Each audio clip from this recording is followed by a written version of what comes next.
আসসালামু আলাইকুম, hello viewers, welcome back to my channel. তো ফিরে এসেছি কাঁচা আমের একটি মিষ্টি আচার রেসিপি নিয়ে। তো এখন যেহেতু কাঁচা আমের দিন, তাই কাঁচা আম ফুরিয়ে যাওয়ার আগে ঝটপট এই আচারটি তৈরি করে নিন।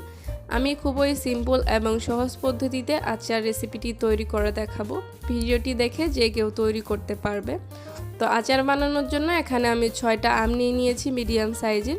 তো এটার খোসা ছাড়িয়ে ছোট করে কেটে নিব। তো এটাকে আমি কেটে নিয়েছি।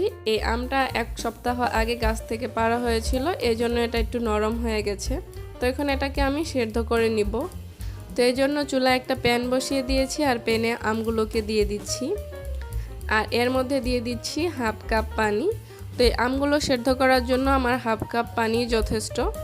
এখন এটাকে ঢাকনা দিয়ে ঢেকে আমি সেদ্ধ করে নেব 4 থেকে 5 মিনিটের জন্য।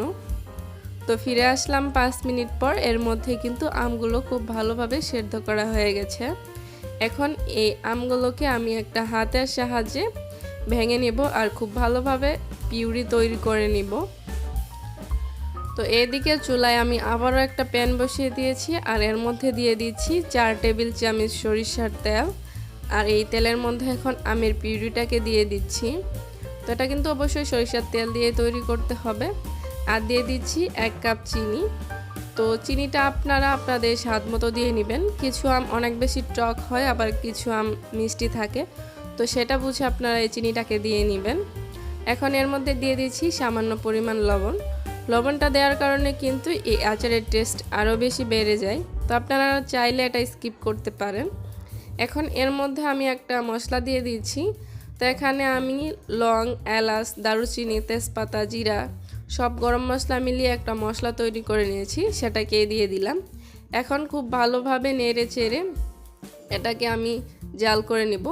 তো অবশ্যই অনবরত নাড়তে থাকতে হবে, নাড়া বন্ধ করা যাবে না, তাহলে কিন্তু নিচের তলানিতে লেগে যাবে আর এটা পুড়ে যাবে। খাওয়ার সময় এটা কিন্তু তেতো লাগবে। তো অবশ্যই এটাকে অনবরত নেড়ে চেড়ে নিতে হবে। তো এই পর্যায়ে কিন্তু আমার আমের আচারটি পারফেক্টভাবে রান্না করা হয়ে গেছে। এখন এটাকে আমি নামিয়ে নিচ্ছি।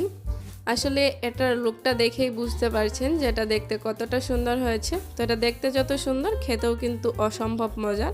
তো ভিডিওটা দেখে কিন্তু যে কেউ অনায়াসে এই আমের আচারটি তৈরি করে নিতে পারে।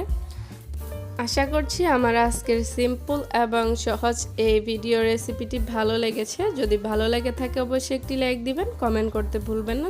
সম্পূর্ণ ভিডিওটি দেখার জন্য ধন্যবাদ সবাইকে। ভালো থাকবেন। আল্লাহ হাফিজ।